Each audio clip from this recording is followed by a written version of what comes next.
Okay, we are in here. So I see we've got quite a few people in here. So I always like for people to file in. Um, so yeah, we're gonna talk preseason. Um, and I'm gonna do something a little different. So I'm just gonna compile my thoughts on certain players and how I saw certain players in the scheme. I'm not gonna do a 53-man roster type of breakdown. Everyone else is doing that, so you can go um, check out all of those things. Because quite frankly, I'm not sure that for me, I'm more so care about how certain players are unlocked or what players I saw flash and things like that. Those were kind of the things that I was looking for in preseason. So yeah, but I definitely do want to address the big elephant in the room, and get that out of the way, which is kind of like my reaction to last night's game. I didn't watch the game last night. I wasn't going to watch the game last night. Um, I'm not a big fan of Dan Quinn's preseason process because he doesn't really open up the playbook. He doesn't let the coordinators really, dial anything up or stress test their schemes. He doesn't want to put anything on tape. He does quite a bit of hiding of personnel. He doesn't really let the starters play. So it's like for me, I believe him when he says that the preseason games are an exercise in evaluating talent. So when you tell me that 41 players are sitting out, I'm smart enough to know that you have already made your decision about the roster and who are the core players in your roster. Because keep in mind, they sat 41 players. On any given game day, you can dress out 48.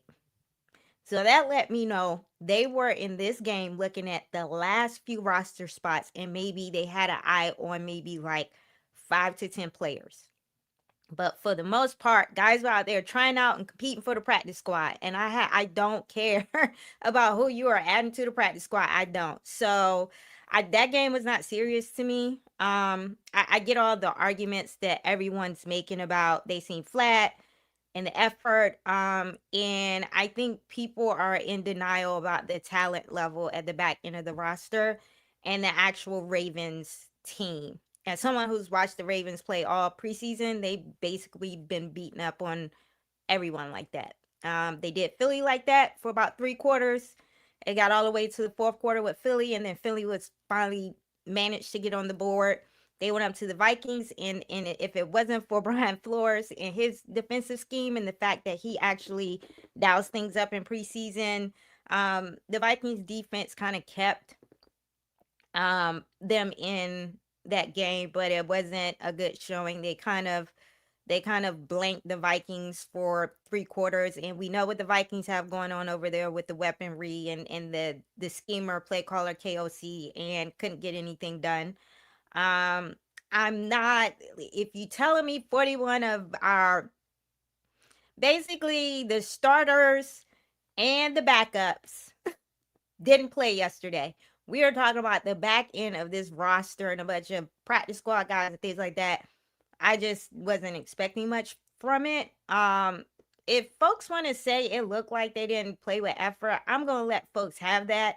I also think that we need to stop using that as an excuse, and I need the head coach to stop coming out of games like that when he has his backups in the game, because he did this in Detroit. Came out of the Detroit game and was like, didn't like the effort, blah, blah. Then we come back and you go into the joint practice. And I want to keep in mind that in the joint practice, there were a lot of starters out. The offensive line was a mass unit of a lot of the guys you saw playing last night. That's what I need to help people understand is that a lot of the guys that you saw playing last night in the offensive line, Good Jones, Matt Gobin, they were playing in the practice. JD was taking snaps behind that line. So it looked how it looked, because we got to stop convincing ourselves that players with developmental ceilings can be further developed. And that is a blind spot that Dan Quinn has that bothers me. Okay. Some of these guys shouldn't be anywhere near NFL roster. Good Jones. Why is he on this roster? Why is he in the building? We know who Carlin Vigors is. I've been watching him get cooked by rookie wide receivers all camp. Like, Trent Scott. Come on now. So, I mean, I just don't, y'all are getting worked up and telling yourselves it's a culture issue when half of these guys wouldn't make it. Nobody's going to claim any of these guys off waivers. And they do this every year. These are same players that's playing in the last preseason game every year. Then they release them. No one picks them up off waivers. And then we take them and stash them on the practice squad. The definition of insanity is doing the same thing over and over again and expecting a different result. Sometimes it's a talent issue. If the head coach tells you, my process is an evaluation process, and I don't game plan and I don't scheme, and we're putting players in certain spots to see what they can do, they are stress testing the players. They are seeing if the players can play off of fundamentals, effort, and talent alone without scheme help. And so when you see players get dominated like that, that means it's a talent issue.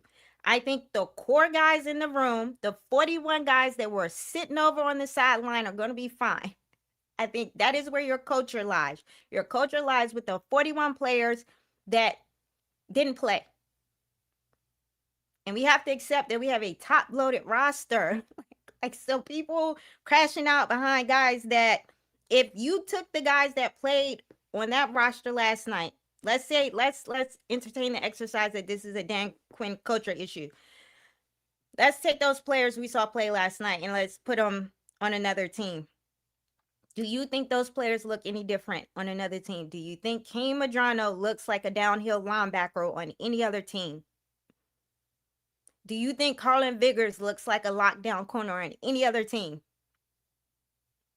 Do you think Julian Good-Jones looks like a center that can anchor on any other team? So I'm not sure I think there's a comment here. Let's talk about this. It's not a coaching issue. Feels like a coaching problem, like you said, an AP problem when it comes to building depth and buffer. I also say part of it is developmental issue, even though it's NFL. You can't develop players who have a developmental ceiling. We keep telling ourselves there's more to develop here with people like Julian Good-Jones and because if it's a developmental issue, you won't see guys like Tyler Owens flashing. Tyler Owens flashed.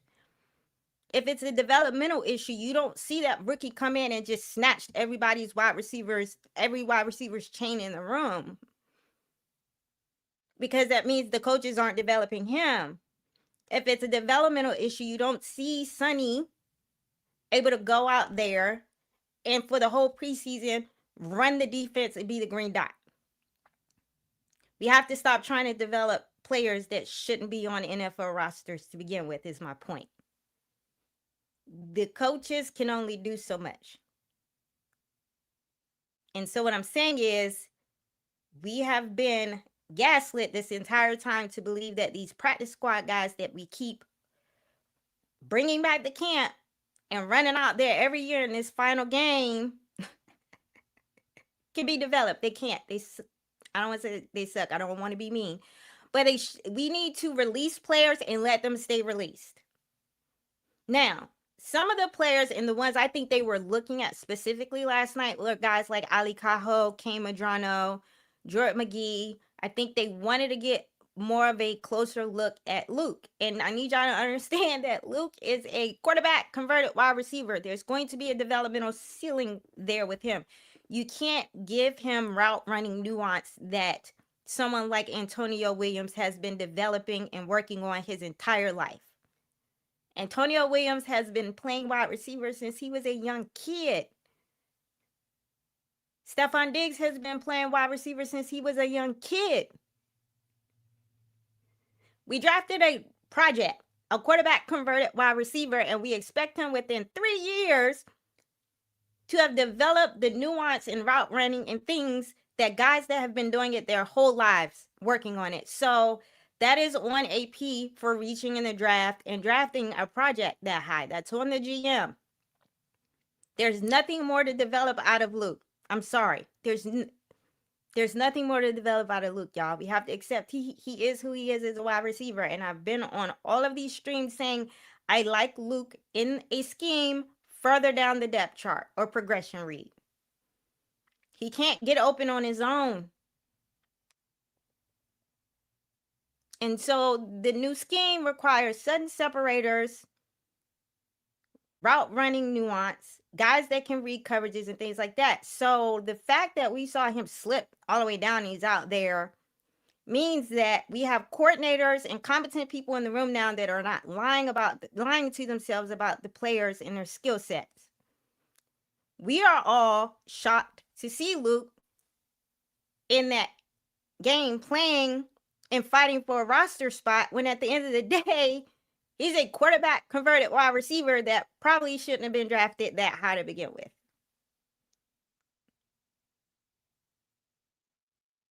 So I'm going to say that I'm not there yet on the panic button based on that game, because I understand maybe the exercise of that game was to purge all of these non-talented people off our roster and to get them out of here. If the goal was to expose a bunch of people who shouldn't be on the roster to begin with, goal was met. I think the problem is DQ. And DQ likes to tell himself that he can rah-rah brotherhood and effort players beyond a developmental ceiling that they don't have. No amount of culture and brotherhood is going to give players traits and skill sets that they simply do not have.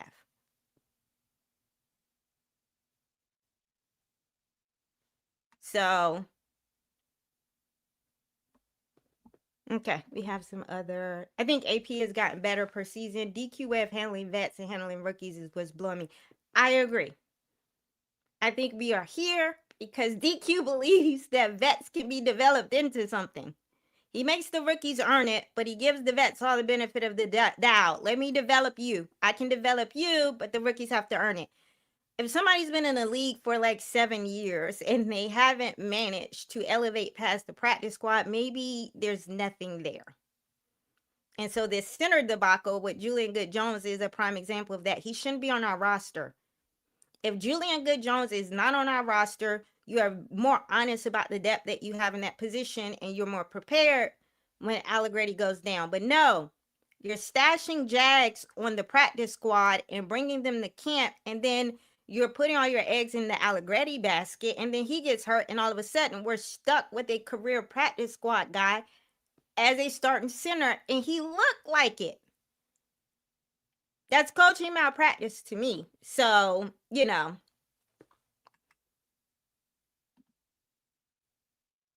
So DQ does have a Homer loyalty problem. Yes, he does. We said the same thing with Wagner and Witt, Good-Jones, Viggers, etc. If you keep bringing back bad pieces, we will be in the same spot. Yes. Now, I'm going to be keeping an eye on a lot of these players that get released. Are we going to stash them on the practice squad again and then run back this exercise next season? Because if they bring them back and put them on the practice squad, we're running it back again with these practice squad guys. Like, it is, like I said, he does not learn lessons in my opinion. So, there was so many people bragging about how deep this roster was, seeing the actual reality has shaken a lot of fans up. These were the backups to the backups. I'm just going to be very honest. The guys you saw playing last night are people that were trying out for the practice squad. That's not depth. You need to throw the whole season away if we find ourselves having to rely on the guys that are practice squad guys, is the point I'm making. That's not depth. We're talking about a quarterback that was playing that was drafted in the 7th round. We're talking about a running back in Katron Allen that was drafted in the 6th round. We're talking about a journeyman vet in Van Jefferson. We are talking about a project wide receiver in Luke. We are talking about a bunch of undrafted free agents out there on offense. And we're talking about a offensive line that is so horrible that a lot of those guys are going to be released. That is what you saw last night. That's not depth. Those are developmental players. They made their decision about their depth and they secured their roster after the Detroit game. They released Will Harris. They released Malik Spencer. They started releasing players. That should have been the signal that they made their decision about their roster. The entire cornerback room didn't play last night. That is Trey Amos, Mikey, Amik, Fabian, and Rasul. There's no, you don't think any of these corners that were playing in the game last night are the depth. They're not. These are guys trying out for a practice squad. And so the fact that people are crashing out behind practice squad tryout guys is what's kind of like ridiculous.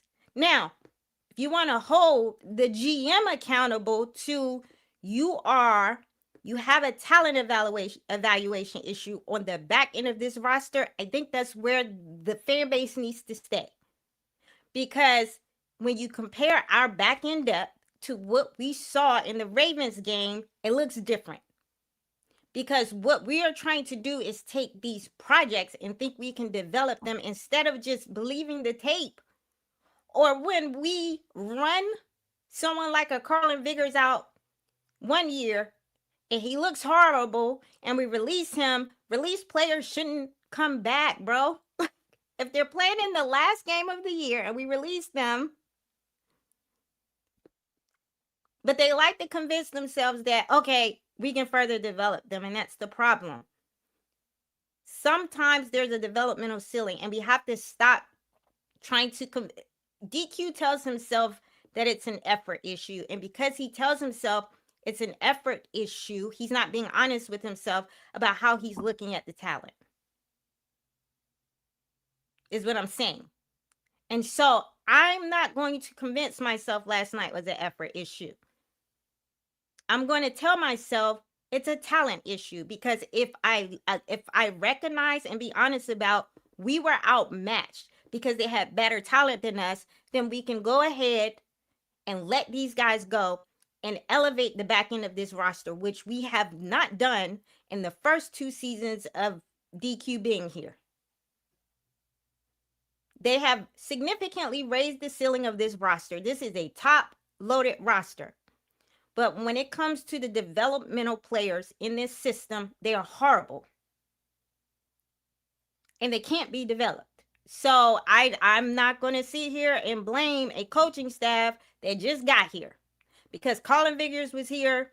A lot of these players have been here for a few years now. And they predate the 2 new coordinators and some of these coaches.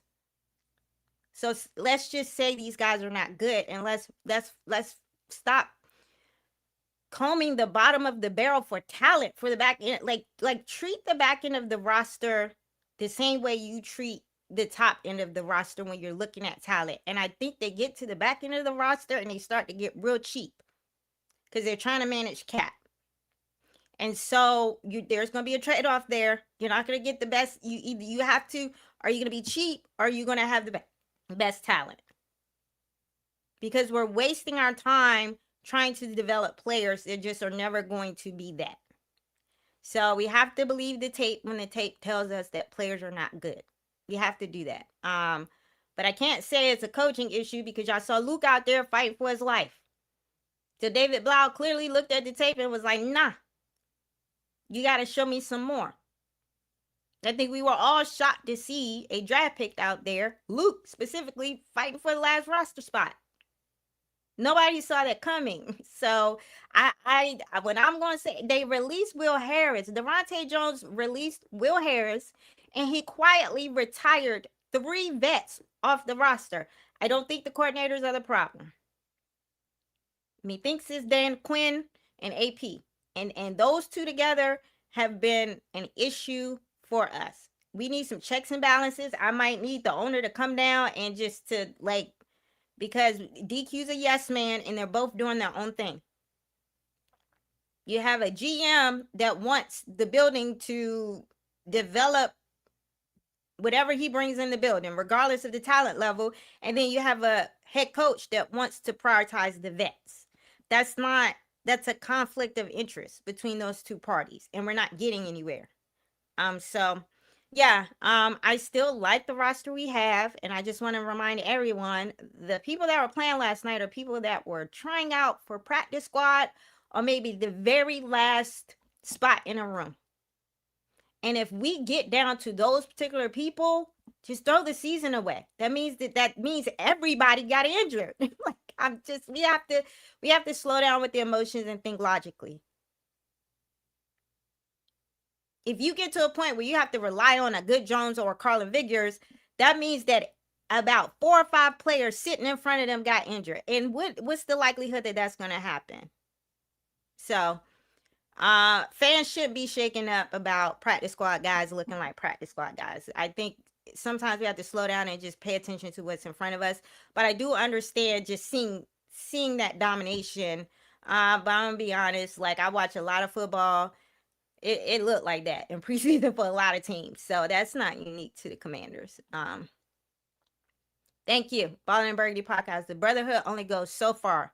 Good brothers tell each other they are effing up or shit ain't working. DQ says brotherhood, but I don't know if guys are being fully honest in the building. They're not. They're trying to protect feelings, and we got to stop doing that.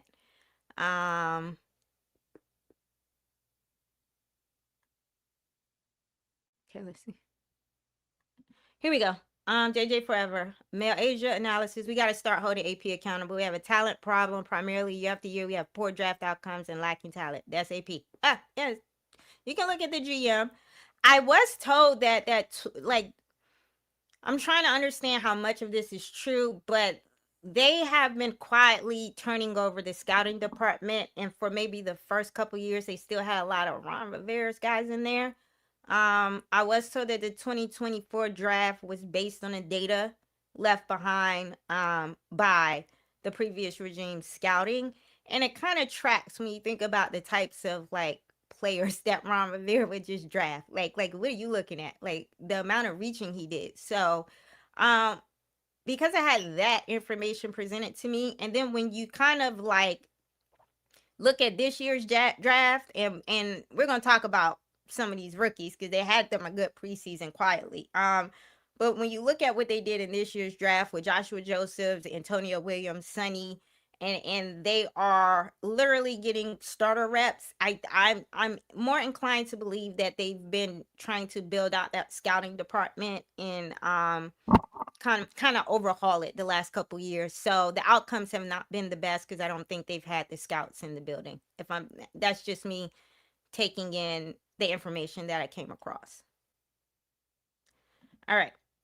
No good chaos. Hello, there was a reason DQ couldn't find a head coaching job. He did the same thing in Atlanta. I did look into this, and the way y'all see him running this preseason program, the exact same way he ran it in Atlanta. He didn't play the starters. He used the preseason games to develop talent.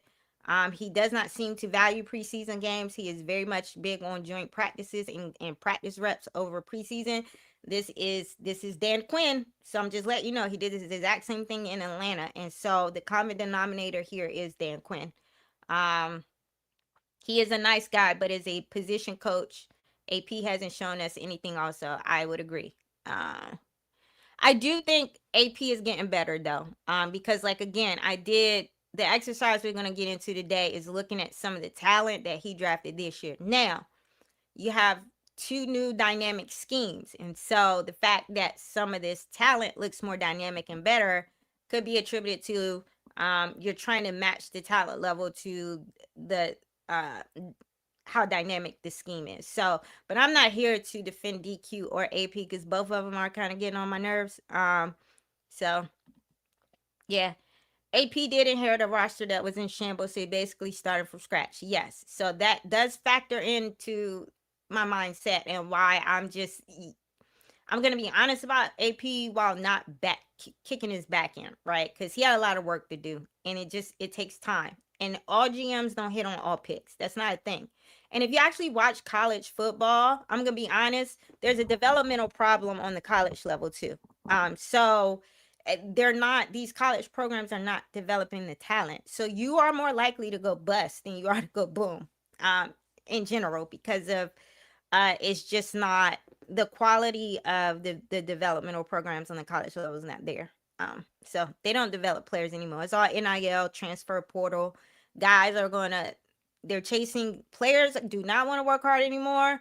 They're chasing the bag. You gotta really go to a program like Ohio State or one of these more established entities to really still get a little bit of that program that's more focused on developing you for the NFL level, whereas the other ones are just trying to keep up with the portal. They're trying to get the talent, because these guys are trying to keep their jobs. So they're more focused on winning, being in the moment, and NIL, and trying to keep their talent than they are with, you know, development. So, and you're gonna see this with these quarterbacks. Like Mendoza does not look good, because he was not meant to be a number one pick.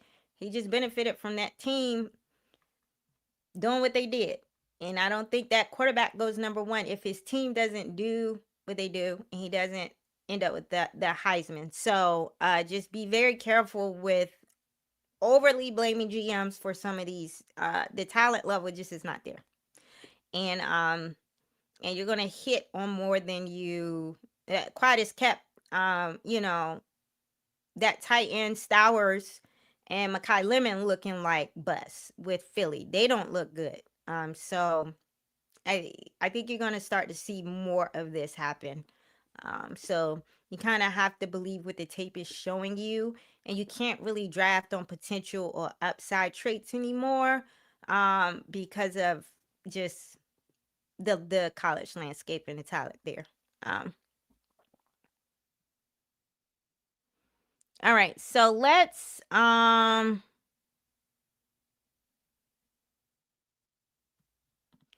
4 years of historically bad drafting to me is like sleep debt. You can sleep 4 hours one night, 12 next, and be good. Probably take 2 years to get to a solid baseline. Yes, y'all don't understand. Like, he had to like purge a lot of Ron Rivera's guys off the roster like the first year. Like, he spent the first couple years just like trying to get those contracts off the books, and like Ron Rivera didn't help him out at all. So I know y'all wanted him to walk in the building and have this roster turned over very quickly. It just in reality does not work that way. Now you can look at, I'm allowing the exercise of looking at very specific players and going, like, if you want to look at a Luke and be like, you reached on that, right? And if you want to look at a Ben Sinnott, it was like you drafted a fullback in the second round, right? Like, if you want to look at very specific players and kind of like, you know, engage in that exercise, I think that's fair. It's just hard for me to, only being in the third year. I think someone asked me what I felt about AP, and honestly, he's a first year GM. He wasn't a GM before he got this job, and I just expect there to be some hiccups and some learning curves when you do something for the first time. And I've said it on here before. I do like that. What I don't like about AP is that he has to make the mistake first, right? And I want him to get to a point where he has the foresight not to do certain things, but he's still learning. So sometimes he has to make the mistake for him to learn. I don't like the sense of urgency sometimes with things. He just seems to move in his own time, and I don't necessarily like that about him. But I think at the end of the day, when you kind of like benchmark him to, like, there's like 31 other teams, I can find crappy GMs. Like, I can find crappy GMs everywhere. Like, I'm telling you. So I think he's learning. I think he's not an elite GM, but I wouldn't call him a bad GM. So I'm just, if people want to know how I feel about AP, I think he's learning. And so when you're learning something, you're going to make mistakes. And I just think there's a sense of urgency in this fan base with having JD on his rookie contract and wanting to maximize his rookie contract, where we just feel like you can't be making mistakes while you have a stud on a rookie contract. So I understand people who, you know, get frustrated with that. All right. So let's get into kind of like, while we are all really here. Okay. So let me hide this. All right. So the exercise I'm going to do today, because I really wanted to wait for all the preseason games and just sit with what I saw of very specific things and then follow those same things throughout the 3 games, right? Just to see if my thought process and my analysis would hold. And so I'm here today to talk about, I have 5 things I'm going to talk about. And I'm not going to tell you ahead of time because I want you guys to stay tapped into the stream. Um, and then I have a bonus one. Okay. So if you watch my preseason recap of the Dolphins game, you guys know I honed in on this offensive line and very much the interior of it because I wanted to keep an eye on it because I'm seeing I have my kind of red flags and I'm panicked about this interior offensive line from a these are not starting level talent here in this, and we need to go either trade for a starter or like they have to bring in, from my perspective, a starting center and guard depth. That those are the 2 things that I stepped away from the 3 preseason games and came away with. I think the interior offensive line is the issue for the most part. And that is why you are seeing that they were not able to get that run game going. I personally don't think the run game is installed, y'all. It's not installed. So we have to install the run game so that passing attack can be efficient. Because remember, in this new scheme, the passing game is married into the run game. You have got to be able to run the ball to be able to do anything. So this is he has to do something here. He can't ignore this because David Blau can't run a scheme without a shored up interior offensive line. So let's go back to looking at what the unit did overall. And just so you can understand the PFF data points, the PFF data points look at a 2-game sample size, and that's kind of the Miami game and the Detroit game. And so overall, the unit is below average for run block, and they're below average for pass block.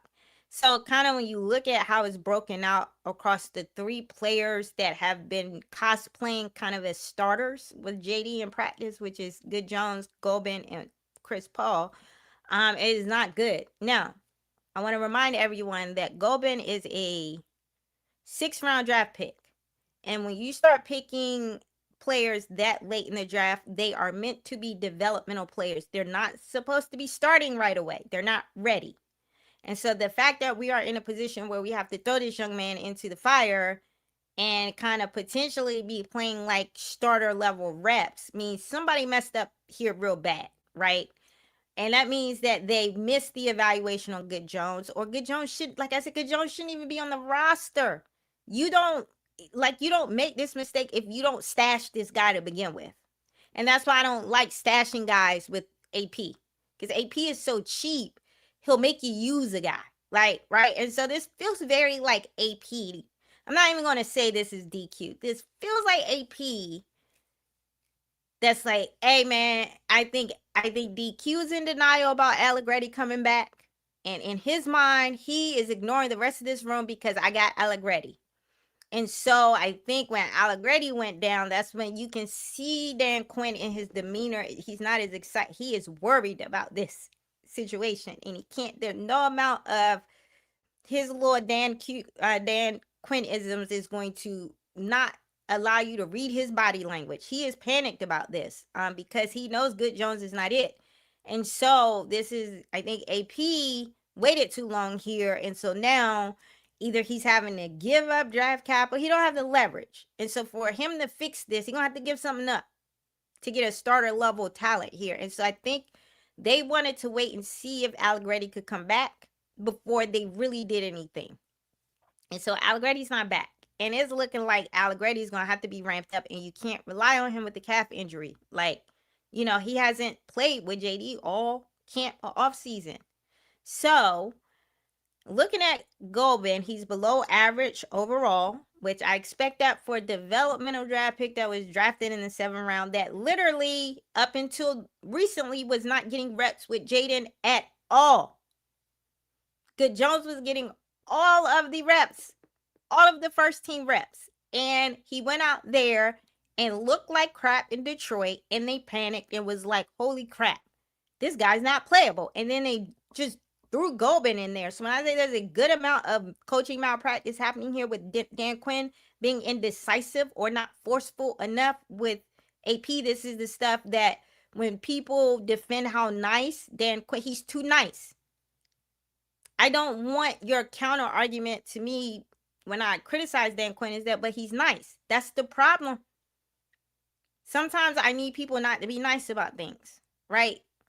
Sometimes you have to have that thing in you to make difficult decisions and have difficult conversations. He seems to avoid conflict until he absolutely has to do something about it. And I don't like that. That's not good. That's not a good trait for someone in a leadership role. So, the run block for Gobin is below average and his pass block is below average. Now, let's go to the 6 or 7 year vet, because when you benchmark the reason why I'm putting Gobin's grades up here is not to bash Gobin. I want you guys to see who they have taking starter reps, and it is the backup center to Allegretti. His metrics benchmark to that of a developmental late round draft pick. This guy is not playable. He shouldn't be on the roster, but here we are. So I'm just saying, if you guys are worried about what you're seeing in preseason, I think we need to contextualize that these players are not going to be hopefully out there with Jaden. Now, let's talk about Chris Paul, because I've kind of kept him out of it. And I've had conversations with people, and I've said, if you're going to have Chris Paul in there as the left guard, you have to kind of mask him with really good center and tackle play. He does very well or okay when he has stronger pieces around him. So for the most part, Laramie Tunsil and Tyler Biotish have been holding his man up. Now, he's starting to be exposed a little bit, and he's having a very up and down camp because they've had a very weak piece on the interior with Good Jones. And so you kind of see where it's dragging him down a little bit in his metrics, specifically the run block. Chris Paul is not the lineman that's the strongest in run block. He's there because he has above average elite pass pro metrics. So he is good for protecting the quarterback. If you can shore up this centerpiece, if you can get a competent or starter level center, an offensive line of Brandon Coleman, Chris Paul, whoever in the middle, Cosme, and Josh Connolly, albeit Josh Connolly he put on the muscle, but he don't know how to use his body yet because he's still struggling with the bull rush. So I just need him to kind of figure out his anchor with the bull rush. You have the muscle now. So he's still playing like even though he put on the muscle, he's still playing like he has the same body from last year. You need to learn how to be a bully. You need to learn how to be a mauler, right? That's what I need. There's too much finesse kind of with Josh Connolly when you kind of compare him to Laramie Tunsil, who's a mauler. He's a bully, right? That's I need Josh Connolly to kind of tap into that bully within him, right? Because he's got the quick feet, he's got the strong hands. He's just getting worked over on speed to power elements, and the bull rush is kind of getting to him. He doesn't anchor. If you watch his one-on-one offensive line drills, it bothers me that he keeps showing up looking this way. Where is the coaching? Because my man's anchor is just not there. Let's start with his anchor. So I don't know. But fix this center situation, and we can get this line back on track, right? It's not going to be to the level it was with Laramie Tunsil. We need to let those notions go. He is an elite left tackle. There's only 3 of his types of tackles that exist between Trent Williams and Penei Sewell, and then it's him. And then there is a drop-off, right? So that drop-off is baked in. With that being said, Brandon Coleman is still competent, right? Coleman's going to get beat sometimes, but he's going to hold his own too. And so we just have to minimize how much he gets beat. And what you can't do is have all of this mess going on in the interior, because it's going to drag your tackle play down, right? Offensive line play requires continuity and chemistry, right? And every time I listen to people talk, it's like, yeah, we've been shuffling. Like, you've heard Dan Quinn in the presser, and I don't know what Dan Quinn don't listen to himself talk. My man went from, we got to figure this center position situation out when he came out of the Detroit game, right? And then he came back in the next press conference. It was like, we like the talent we have at um center. And it's like, I'm sorry, what? You just said that you got to figure it out. Then he comes out of this Ravens game and he's like, yeah, we're still trying to figure out the offensive line. Bro, we can't. That's what I'm talking about with DQ. You are the head coach, bro. Like, what are you still, like, why are you still figuring out the trenches? I don't want to hear you still trying to figure it out. I want to hear that, hey, we are looking for pieces to add to the room. Sometimes just drop the coach speak. Because now there's anxiety in the fan base because you sound like y'all don't have this stuff figured out. It's not even you are saying we don't have it figured out. And nobody's trying to hear that with a couple weeks to go before the season starts. So I don't think Dan Quinn does much to help ease the anxiety in the fan base. It's like, as a mouthpiece for the team, he's pretty horrible. I'm just from a PR standpoint. I don't know. They got a whole PR infrastructure in there, and I don't know why they haven't cleaned that up with him.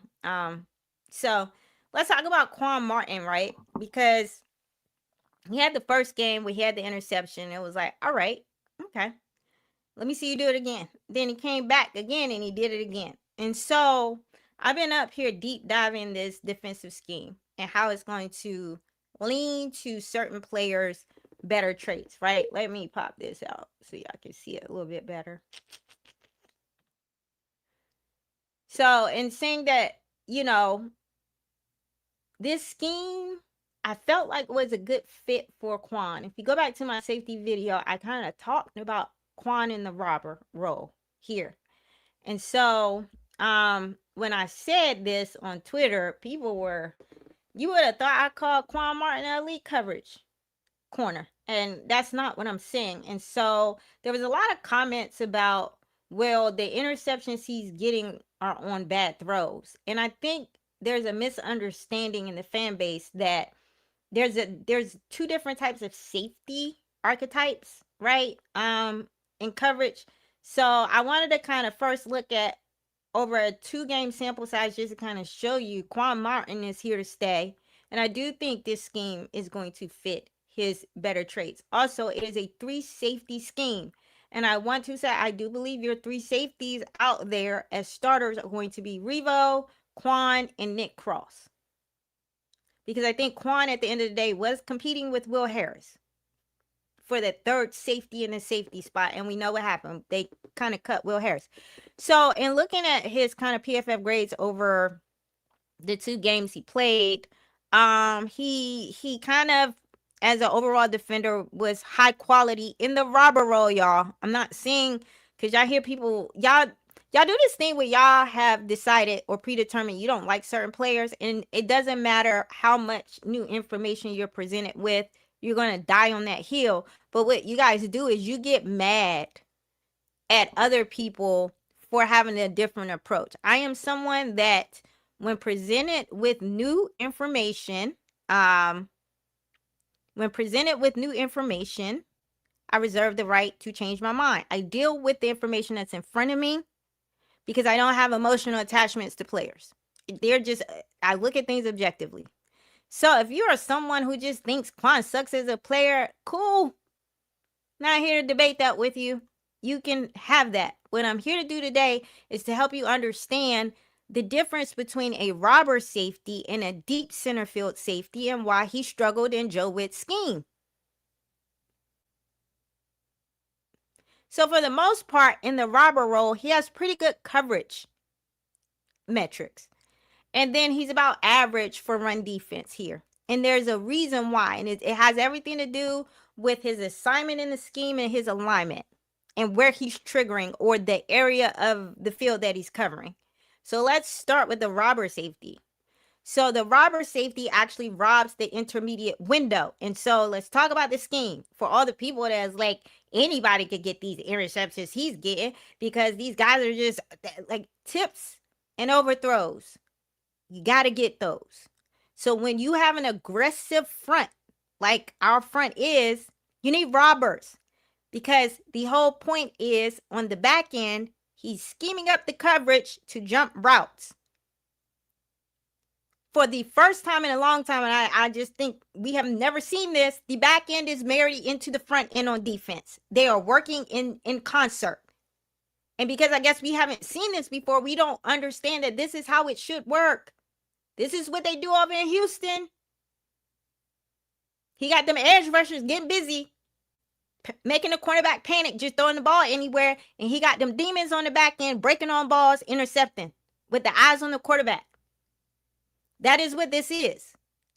And so the fact that he is breaking on balls and he's jumping these routes on these bad throws means Quan Martin, within the scope of the scheme, is doing his job.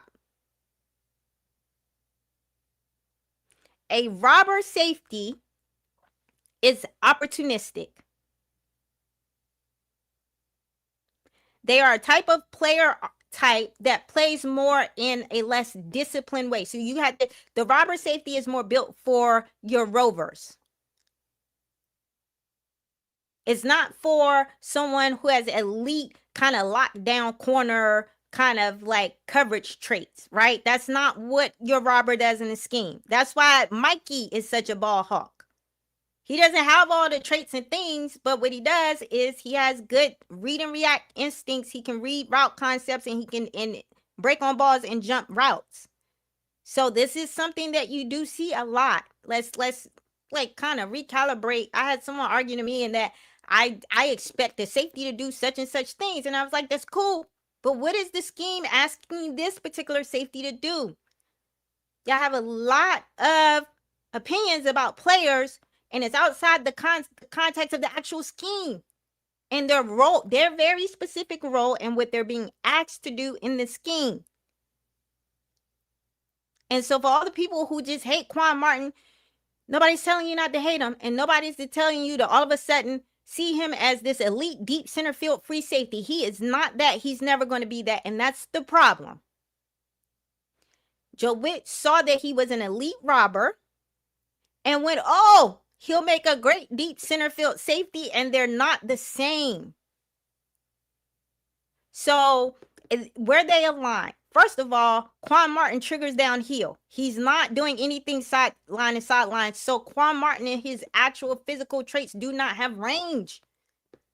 You need a rangy DB to play that deep center. He never had the range. And so you want him not covering that much grass. So in the robber role, he's not responsible for that much grass. He triggers downhill. And he's closer to the line of scrimmage, so he doesn't have as much to read with his eyes. You're narrowing kind of the route concepts that he's reading, so he doesn't have to keep up with as much from an IQ standpoint. So the robber is 8 to 12 yards deep inside the hashes, so he's close enough to see the guards and jump a route. So he can see the quarterback. When you put him back in a deep center, he can't see the quarterback. And so he's able to see the quarterback better, which means he can read the quarterback's eyes and he can actually jump routes. The reason why you're seeing Quan Martin be so successful in this role is because he's closer to the line of scrimmage.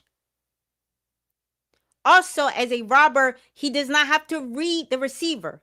And so when you look at elite DBs, they have to do a lot of reading the receiver on the release, looking at their feet, playing leverage, things like that. That's for discipline type of DBs. That's not Quan Martin. He doesn't do any of those things well. He's a read and react DB that reads the quarterback. So he sits in the throwing lane and he takes the ball away by reading the quarterback, not the receiver. The receiver is not his assignment in the role. It is the quarterback and the route itself. And then the robber always has someone behind him. And so while he's in a two safety look, he's going to trigger down and there's a safety behind him. In Joe Witt's scheme, he was the last line of defense. And so if you got past him, there was nothing else back there. And so the biggest risk here for Quan in this role is play action and double moves. So because the robber type of safety is very undisciplined, right? You're going to beat them sometimes. That's why you see that with Mikey. They take risk. And so they got their eyes in the backfield. In the meantime, somebody hits them with a move and they end up behind the corner. That's why you see sometimes Mikey gets beat, because he's playing the ball, he's playing the quarterback, and he's playing the route. And sometimes they can, end up getting beat. So that's the one thing to be aware of. So just keep in mind what Quan Martin was asked to do in Joe Witt's scheme. Joe Witt turned him into a deep center field safety. So he's 14 to 18 yards deep. And so that means he has to back pedal at the snap and widen. He's not that type of DB. And so that's something you have to understand about him in the scouting report. And so again, coaches ignore scouting reports. And this goes back to my criticism of DQ, because he does this in the preseason too. And this is he keeps saying this, and I think I finally got it in how a lot of these players got mishandled, because when he sees you do one thing really well, so he'll see you be really good at one role, he goes, okay, let's see what else you can do, right? And so that's what happened here. And sometimes DQ needs to stop getting cute with these players and put them where they belong, and stop trying to evaluate them or put them somewhere else because they're really good at this one thing. So let's try you over here. So that's what they did with Quan.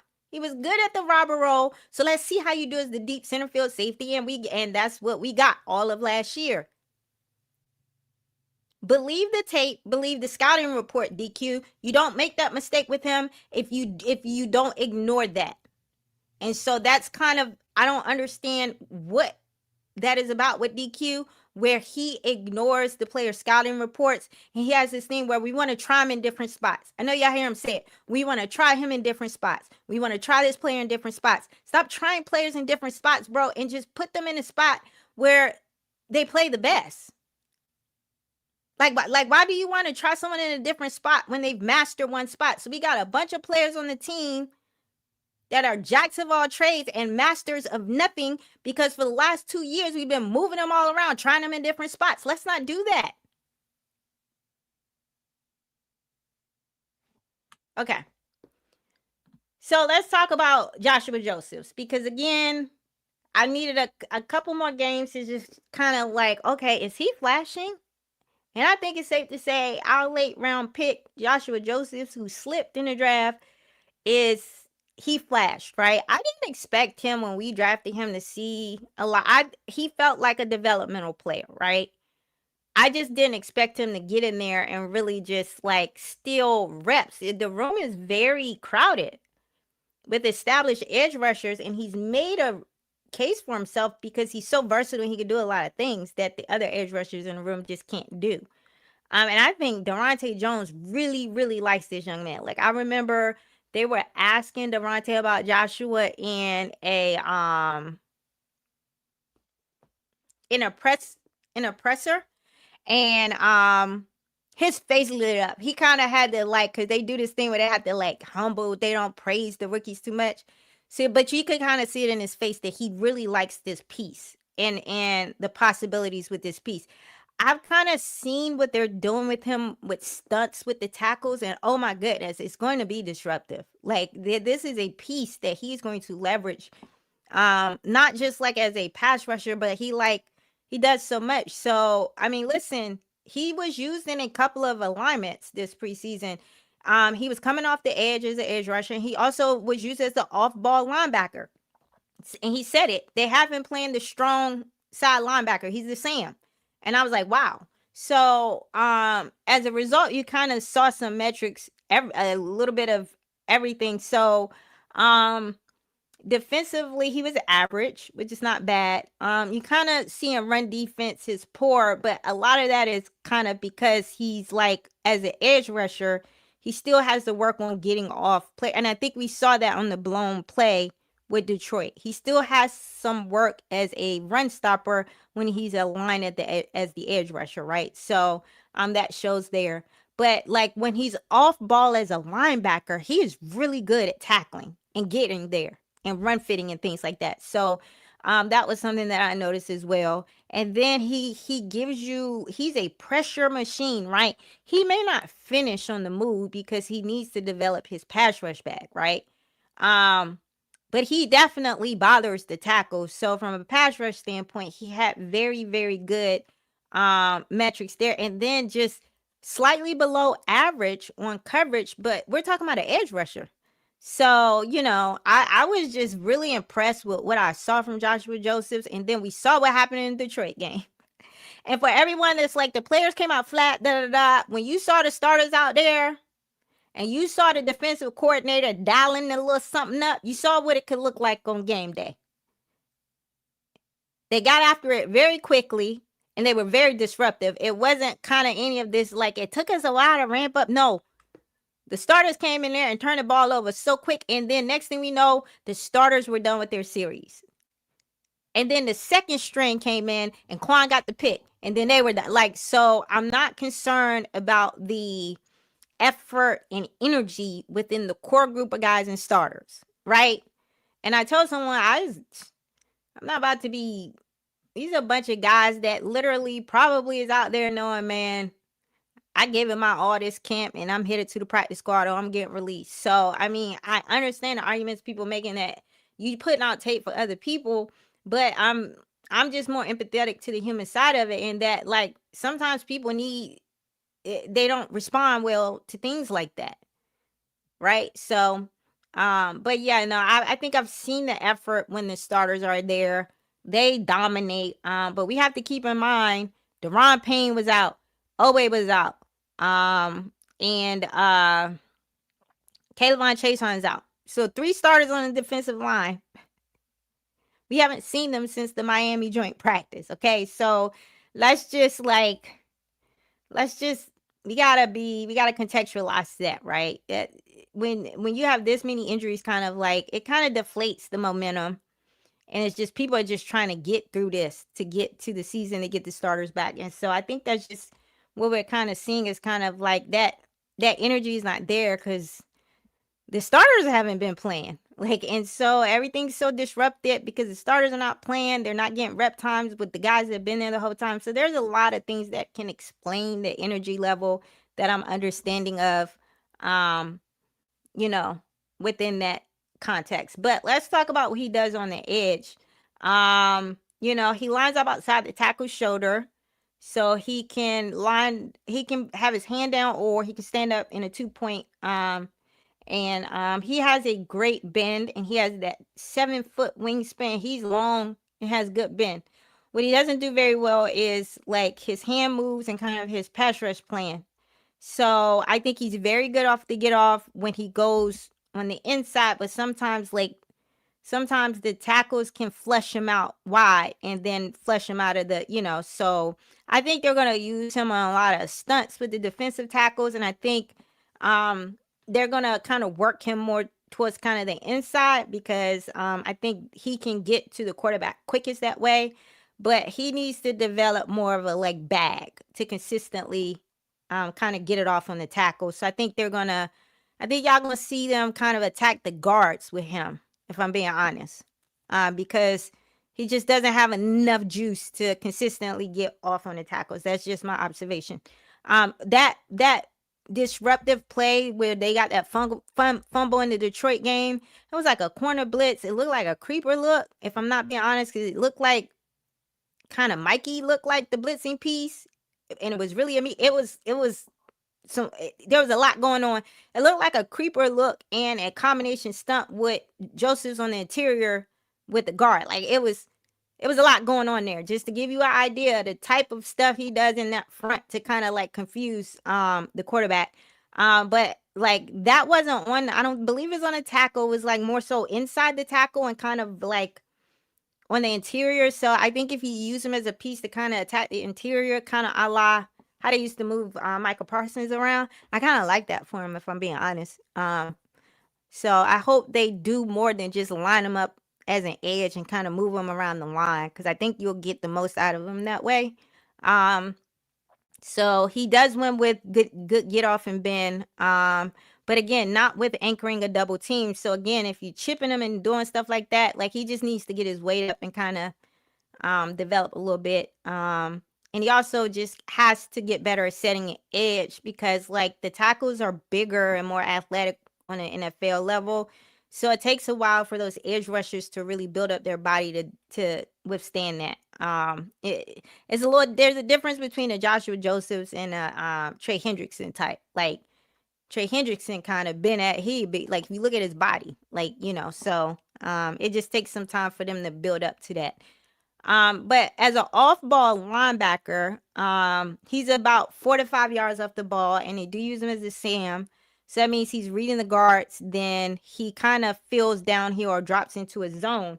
So I like the fact that he can drop into coverage kind of in the flat with the tight ends, and he also in practice they use him a lot to blow up screen passes, which when I've been hearing it, I was like, is he the Van Ginkel? Because they use Van Ginkel in that way to kind of cover that screen pass and kind of blow it up, and you hear that a lot in practice where he's blowing up a screen pass or something like that. So just like understand they've been kind of using this.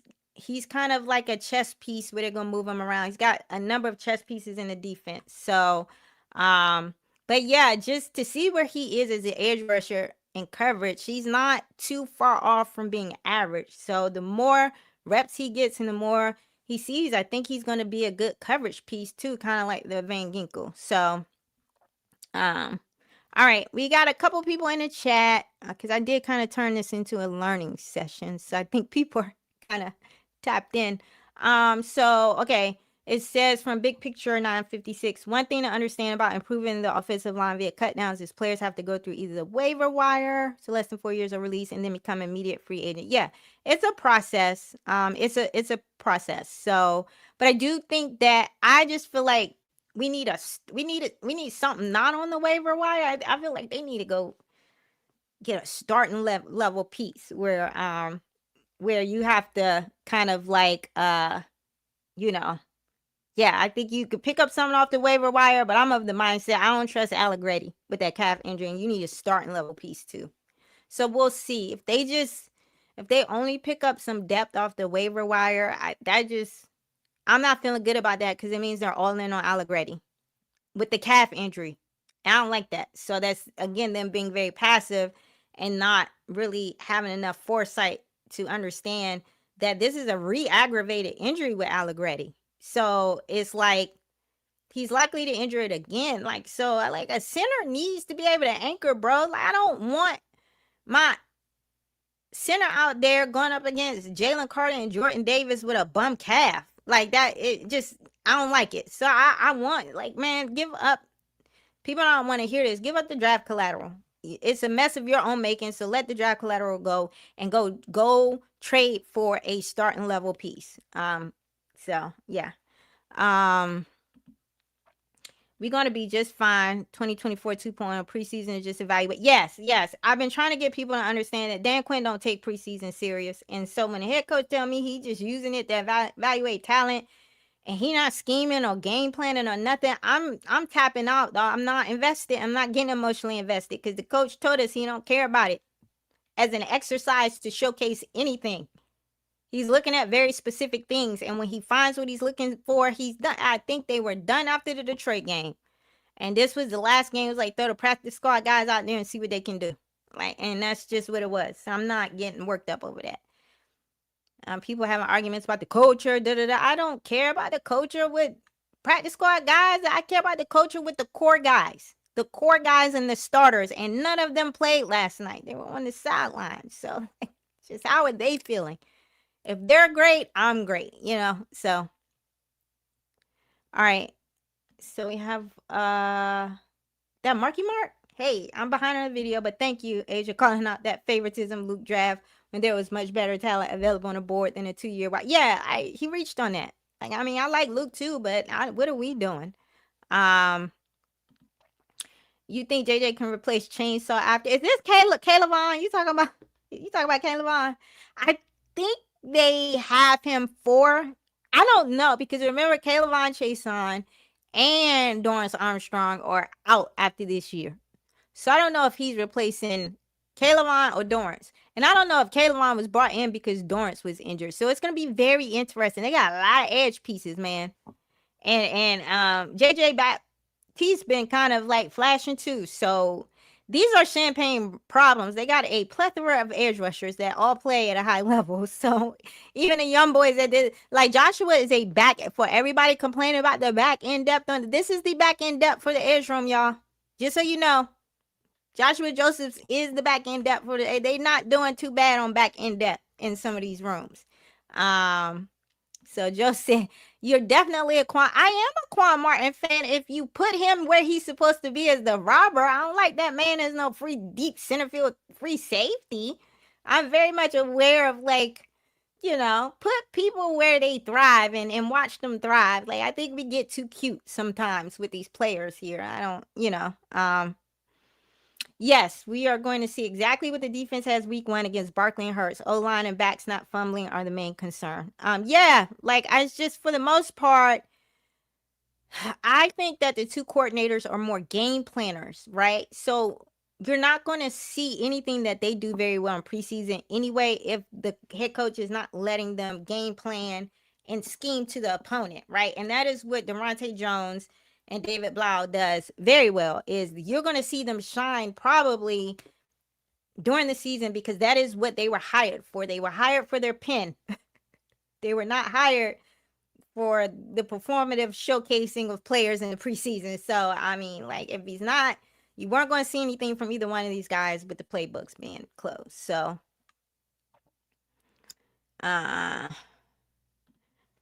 I'm just worried about the offensive lineman and maybe DBs. Don't worry about the DBs. You guys have to understand the safeties are the star of the show. Them DBs, y'all, what y'all been seeing the DBs do so far? If we being honest. Not the back end depth, because that's not the scheme. He got them boys playing in a prevent. I'm talking about in the Detroit game, when the corners were out there, when we did hear a cornerback's name, what was he doing? He was blitzing off the edge. Who are the ones getting the main interceptions this offseason? Safeties and linebackers. So I'm just trying to give you guys a heads up. Stop. Don't look for the corners to flash in the coverage scheme. It's the linebackers and the safeties. And that allows me to transition very nicely to this next one because everybody got a lot to say about one Sonny Styles, and they don't have a clue that he's a movable chess piece in this defense, and you were not going to see that showcased in preseason. They're not going to show their hand here with what they plan to do with Sonny Styles. So the goal with Sonny Styles this preseason was to evaluate him as the green dot and as kind of the Mike linebacker. And for the most part, we all know from his scouting report that he's not best downhill. So this is not a surprise to the team. But keeping in mind, the goal of the preseason is to put players in spots that they're not great at to see if they can do it. So they were stress testing Sonny Styles in the area he was weak at this preseason, which was run fit and run stop. And I think for the most part, for this to be a rookie, this is a rookie now, I think his floor looks pretty good here. He goes from average to above average as his floor. Let's keep in mind he hasn't tapped into any of the things they're going to be doing with him when he's in his true alignment, which is his true alignment depending on what they're doing or what the base looks like, if it's the odd front or the even front. Sometimes he'll be the wheel linebacker. I see most of the time he's going to be out there more so on the edge scraping because that's where he's good at, is the lateral quickness and scraping sideline to sideline. So he's not going to be on ball taking on guard blocks primarily all the time, right? That was them stress testing him to see what he can do, right? And as you can see, he's a work in progress there. So you're probably not going to see him do that much because they have demonstrated that, hey, we still have some work to do there. But even in not being great off guards and not shedding blocks violently, he did okay. Like, right? He was out there as a rookie calling the defense most of the time. And for the most part, it looked like a good operation. Now, I can't speak to the interior linemen, right? Because I'm going to be very honest, I have some concerns about the interior defensive line depth once you get past the backup. So once The backups to me are concerning. And where it's concerning is more so the nose tackle position, because that's where you saw us getting gashed, because I think they were trying to, with a few of the guys they were throwing out there, to see who can play the zero tech. So I think that's why you saw a lot of the run up the middle, because we just didn't see high level zero tech play there. And then the zero tech has to keep the backers clean. So a lot of that just kind of like the linebackers just weren't looking good in preseason a lot of times, because of, especially behind the actual third string defensive tackles. I think when we saw them play with the first string, it was like they were in and out, so I can't really call it. But I do think the linebacker is going to look much better behind the starting defensive tackles compared to what we saw in the preseason. But for the most part, he had good grades here. Like I said, overall defensively, he was above average. His run defense was average for all of the kind of like uproar about how bad he was doing in run fit. He got there and canceled out his gap. So for the most part, he graded well. He's really good at tackling, but that was something we knew from Ohio State. He was one of the better tackling linebackers. He didn't miss many tackles. And then what they're really going to use him for is coverage. And so he's one of the better, if you want to see some tape on him as a coverage linebacker, I think Mark Bullock on Twitter, they started a YouTube recently. They did a whole breakdown of tape. There's a few people that started to really dig in the tape on Sonny Styles and the stuff he was doing in the zone drop, especially on canceling out those seams with those tight ends, which I know that was like the bane of our existence with Bobby. He just eliminates the seam route, bro. Like his fluidity on that level and his speed and his ability to kind of like close ground very quickly. Once his eyes kind of catch up to what his like physical skill set can do, you'll start to see kind of like interceptions and pass breakups. I think right now he's just processing slow. So he gets there a little late, but he's still there. And so for him to be getting there a little bit late, but he's still there, just shows you that is his actual kind of like traits in his body. The things you can't teach guys are kind of like showing right now. And when the actual IQ piece of it and the game starts to slow down for him, he's going to be a monster. His coverage skills as a linebacker, from what I've seen, is one of one. And that is because of his safety background. So for as much as I hate that he looks like a safety, he moves like a safety, because he's a chess piece. He's a coverage chess piece. And they weren't going to showcase that in preseason if that's a weapon they plan to deploy. So you just weren't going to see much from Sonny Styles in preseason based on how they plan to leverage him in the kind of playbook. But he did want to kind of show you guys the two ways, or kind of how he's going to be utilized, or, so he's going to kind of be the main linebacker that drops back into the voids. So he's going to be in the hook and the curl zone when he bails out. So he's going to play the quarterback. So for the most part, I was online saying y'all don't know what you're looking at. You don't even know who his assignment is. Sonny, for the most part, always the assignment is the quarterback. And then Louisville, or probably one of the other linebackers in there, or someone else, has the running back. So y'all so caught up on, I said, no, I think his job is to run down, cancel out the gap, run fit. Now I do agree with people when it's like, hey man, shed your block and then follow the ball once you do that, right?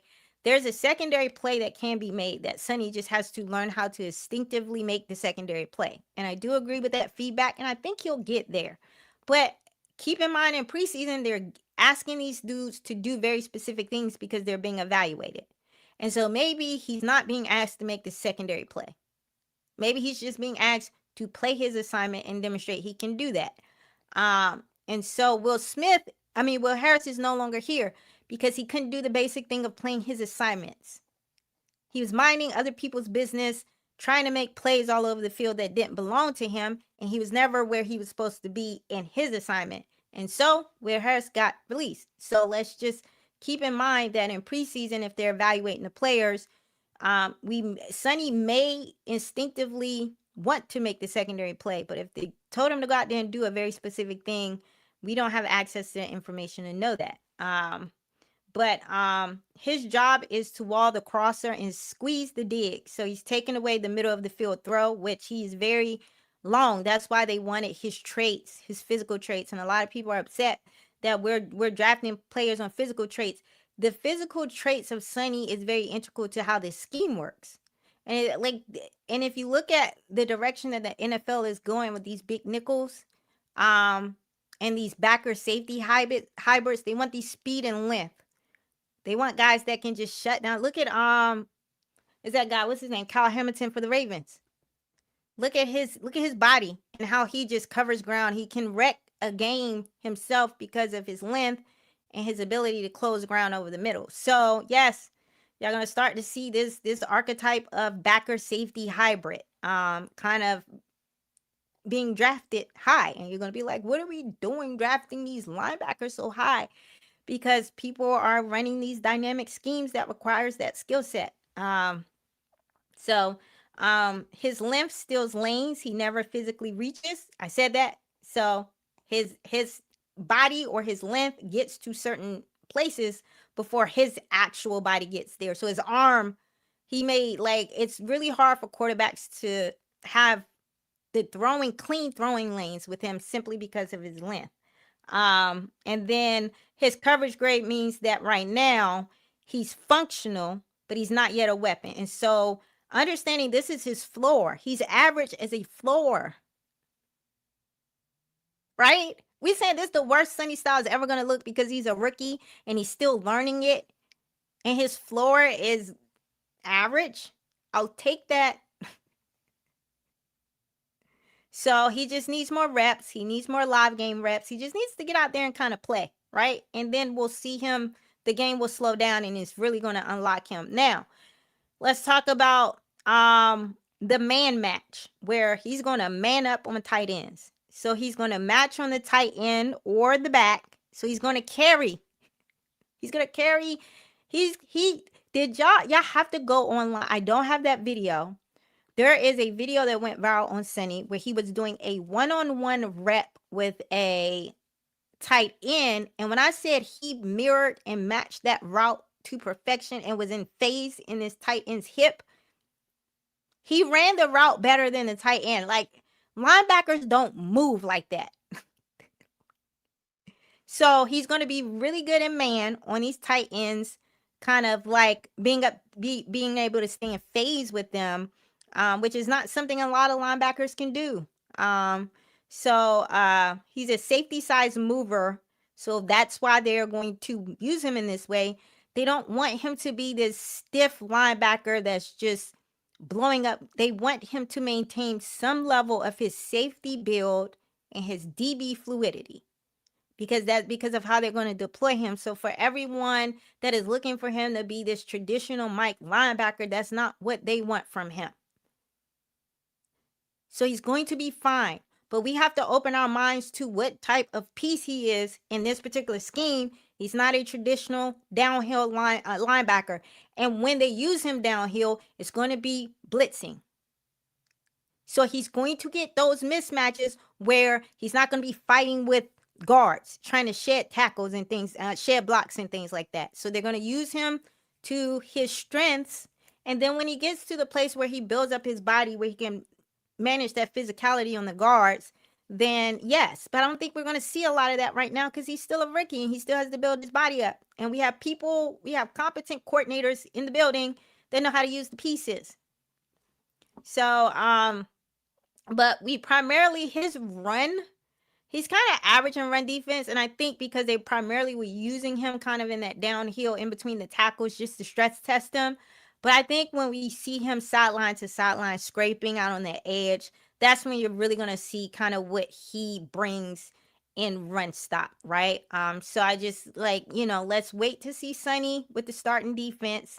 And I think you guys are going to be excited about how he's going to be used as a coverage piece, chess piece in the scheme. All right, I got a super chat. All right, Marky Mark, thank you for the $19.99 super chat. Okay, so your perspective is so refreshing. Keep up the incredible analysis. Thank you. I appreciate that. Some people don't like analysis. Some people just want to argue on the internet. So I do appreciate that y'all appreciate it. All right. Okay. Yes. 202 Tim. Quinn is heavily relying on the uncertainty aspect of the new coaching schemes, not showing anything so far. We have no choice but to wait and see what revealed. Yes, he wants the advantage of not having anything on tape. I do think people know that we're running the Viking scheme, but the thing about the Viking scheme is everybody knows what the Vikings going to do, and you still can't stop it because of how they deployed the hybrids and the disguise pieces. There are several pieces in here that allow them to disguise what they're doing. So when we're talking about a kind of like Joshua Joseph's types of piece and all the things he can do and dropping back into coverage, coming off the edge, being a Sam linebacker and then covering, you don't know. Because now when you're reading that edge rush, it's like, is he coming or is he dropping back, right? So just keep in mind there are several little pieces, and y'all ain't hear nothing about no Nick Cross. Nick Cross is a major piece in this scheme, and he been quiet the whole camp because I've been telling people they hiding Nick Cross. So it's like the way that Devontae Jones' scheme worked, and this is why when you are looking at these back end depth pieces in the scheme, it's like, dang, they look bad because his whole scheme is predicated around leveraging specific pieces. So the playbook is built around a Nick Cross type, a Sonny Styles type, Joshua Joseph's type. Like, he not building his playbook around no daggone practice squad Jags. So he got them out there, 4-man pressure, prevent, right? And so, like, yeah, the defense looked bad in preseason because I'm not wasting none of my good stuff on y'all. I'm sorry. Like, his scheme is very specific to personnel with certain traits and things like that. And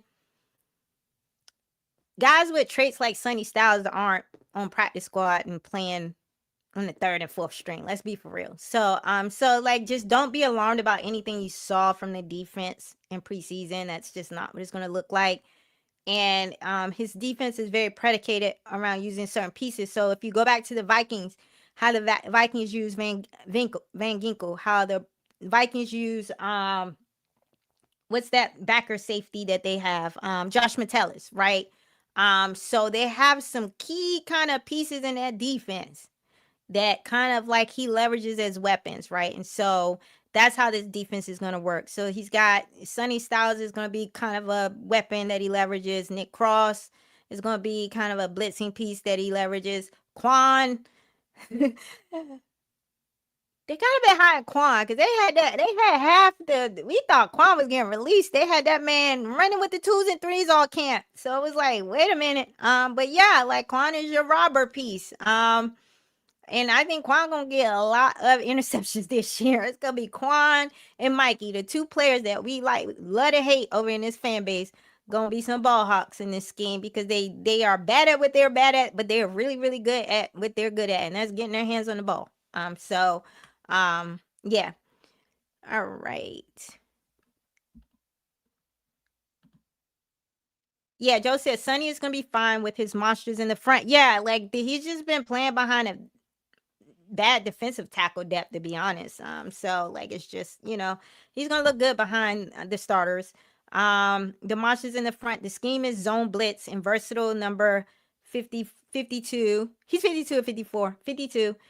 Great length and range. Both are 6'5", 240 plus, good tacklers. Oh, you're talking about Leo, number 54, Leo Chanel. Yes. So how you saw Leo Chanel and Sonny in preseason, just they were stress testing both of them as kind of being kind of like the type of linebackers that they're not going to be in this game. So, for the most part, Louisville is the Mike kind of run stop middle linebacker in this group. Got another one.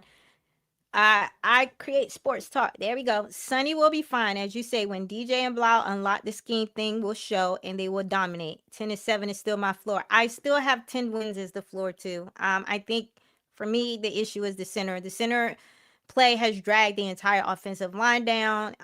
They haven't been able to work on their combo blocks and just building up the chemistry because they've been shuffling all off season. So I'm putting that on DQ and AP.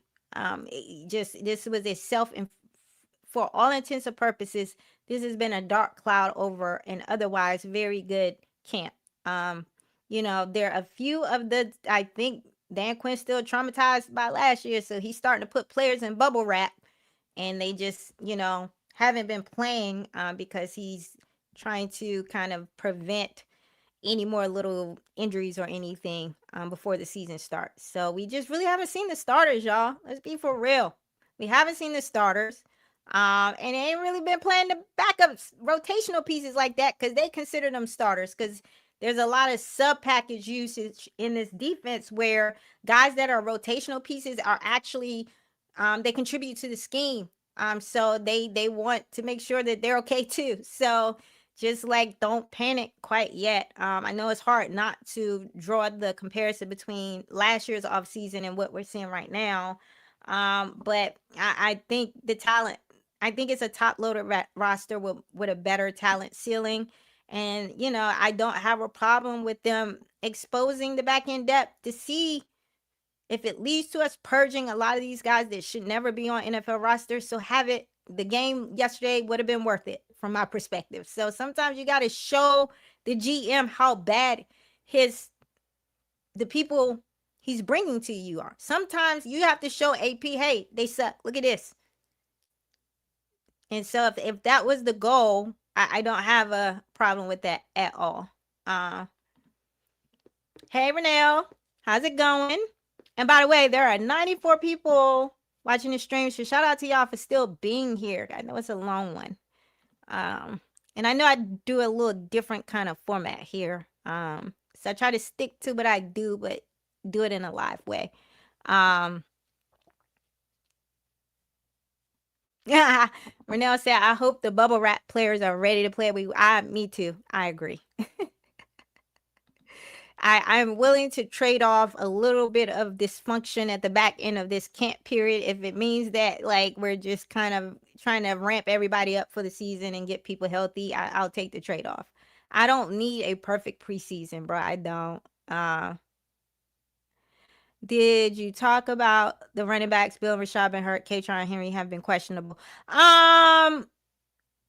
Yeah, but I think all running backs are going to look questionable behind the offensive line. So I didn't talk about the running backs. I talked about the offensive line play, right? Running backs need blockers, y'all. You can put Saquon behind that line. He going to look bad. So we have to recognize what we're looking at. That's not inoperable. You've heard Nikki came out and she got killed for saying this. It's an inoperable offensive line, y'all. Your power back needs blocking. K-Tron's a power back. He's a short yardage red zone back. He's not a scat back. He's not a heavy workload back. They've asked him to do that because of the injuries. And so they're asking him to do something he's not meant to do. I would not worry about K-Tron and how he looked playing out of their. Basically, they're not going to use K-Tron the way that you saw him in preseason. They're going to put him in there on third and short. Or when we're in red zone, go-to-go situations, he's a chain mover. And they took a chain mover and they just had him behind a bad offensive line because he's a power back. And so he's able to get difficult yards. That is his superpower. It's not supposed to look cute or pretty. He's not that type of running back. It's supposed to look ugly with K-Tron. So the fact that it's looked ugly with K-Tron means that, hey, the power back is the power back, right? You have to fix the offensive line, though. Y'all can't expect a great run game when the offensive line is the problem. And the offensive line is the problem. You got to block for these guys. Henry has looked questionable because they literally decided after he broke out in the first game, I think they're hiding him. I don't care nothing about rookies fumbling, bro. Rookies fumble. I think we make that too big of a thing. Football players fumble, especially guys that are getting used to NFL level physicality. So drops and fumbles. I just expect that from these guys early on. I think they have to, I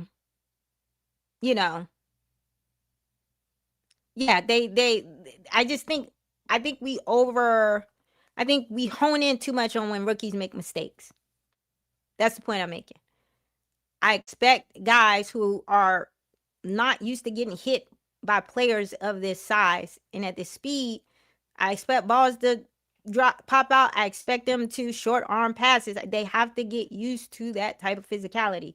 So I think they'll be fine. I think they want to stash Henry on the practice squad, so they absolutely have his usage rate actually went down, and they started to kind of use Katron Allen too much. Katron Allen shouldn't have been in there as a kickoff returner, y'all.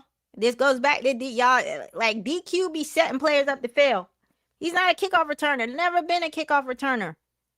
So the fact that you put him back there just to see if he could do it and he muffs the punt, oh, well, we learned something that we already knew from his scouting report. But for whatever reason, Dan Quinn likes to use the bright lights to put these guys in positions where they're not comfortable in. So he's stress testing all these guys. Like Katron Allen he's not a pass catching back. He's not that tight. His hands have never been that great. He's not known for his hands. He's known for getting you two or three hard yards and moving the chains. That's it. So the fact that you see him putting a Jaden Bradley back there, Jaden Bradley is a wide receiver, bro. And just understand who Dan Quinn is. He puts players in positions that I just said this about Quan. He likes to see what else they can do. The scouting report be telling Dan Quinn players can't do certain things. He'd be like, well, let's just throw them out there and let's see. Well, and then when they got there and they don't do well at it, it makes the players look bad in the eyes of the fan base. Katron Allen ain't never been a running back that's been used in the passing game or been relied upon for his hands. And he's never been a shifty little scat back. He's I'm going to fall into 2 or 3 yards. But I don't care if a running back is getting blown up in the backfield before he can hit a gap. That's on the offensive line. That's not on. He got the daggone center being pushed back into him because Julian Good-Jones shouldn't be on this roster to begin with. Not pass protecting and not run blocking. This guy is a civilian that needs to be working a 9 to 5, and we've been cosplaying him as an NFL player. We the only ones that will do something stupid like this, like stash this guy on the practice squad. Like no other 31 teams even stashing this man on the practice squad. So like this goes back to the like, what are we doing, DQ? Like honestly. But I think he's gonna be like the third running back. You're not gonna see him with a heavy workload. And I think they're gonna stash that young boy Henry on the practice squad. They just wanted to make sure he would clear waivers, so they weren't trying to showcase him after he had that first game. Because the one thing the NFL gonna do is try to get a running back on the cheap. So them running backs gonna get picked up because, I think they feel like the skill set is the same. And so if they can get away with a cash control asset or like a cheap running back and not have to pay a different running back on the roster, like a higher contract, they're gonna do that. So I definitely think they made some business decisions to kind of like, hey, okay, we've seen enough of Henry. Let's just kind of use him sparingly so we don't put too much on film with him. Because I think they want to keep him on the practice squad. So we have the Eagles are gonna have to look at Viking film, honestly, to get anything since we've been hot. And yeah, and you can look at everybody looks at the Viking film every year and they still can't figure out their defense because they just disguising everything. So it's like, they're gonna change up everything. But yeah, I mean, even Mentor in the joint practice was like, yeah, no, we just went up there and we played the Vikings, right? So the Ravens played the Vikings before they played us in that game, and he's like, yeah, no, it looks just like the Vikings, right? So if you need to know, like, it is definitely the Vikings, right? And the simple fact is, it does not matter how much film you have. He runs a lot of sub packages and he deploys the players differently in looks. So it's just at the end of the day, you got to beat it, right? They don't put tendencies on tape, but how to use the pieces or nothing like that. You absolutely wasn't going to see anything this preseason with 2 new coordinators. That is the advantage that we have, is no one has tape on our scheme. So for the people in the fan base that's just whining about that, y'all really just like being miserable and like finding things to fuss about, because it would be absolutely stupid to open them playbooks up, So I do think to some extent you do need to play the starters a little bit more so you can just see how the starters fit in the scheme. You don't have to open the playbook up, but not playing the starters at all when you're installing something new is, I don't get that piece of it either. So it just feels like we're going to be running the install for the first time against the Eagles, and I'm not sure I like that, but we'll see. Um, yeah. All right, so let's go to the hidden gem, Mr. Antonio Williams. They've been hiding my rookie all off season. And when I came into that daggone game and I saw that he was not playing and he was over there with the starters, I was like, okay. So y'all was definitely hiding him. He went viral like 2 times during this offseason just off his little clips of him in one-on-one matchups with DBs.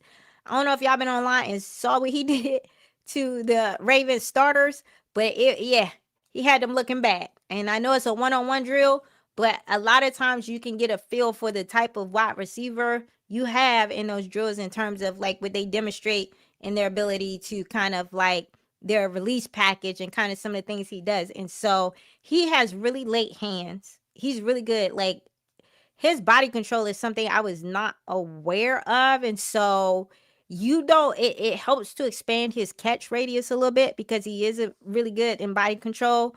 But his late hands, the way he kind of like waits to the last minute to kind of like show his hands is kind of like that's a trait you see in more experienced wide receivers. And we knew that he was pegged by the scouts to be the best route runner in that draft class, right? He was a he was a first round prospect that kind of slipped because of circumstances. So his talent was always projected to be higher than what he was drafted at. So but rookies got to earn it over here in the brotherhood and the culture and all that nonsense. So we didn't get to see too much of Antonio Williams because I do think they're trying to hide him too. They just don't want him out there.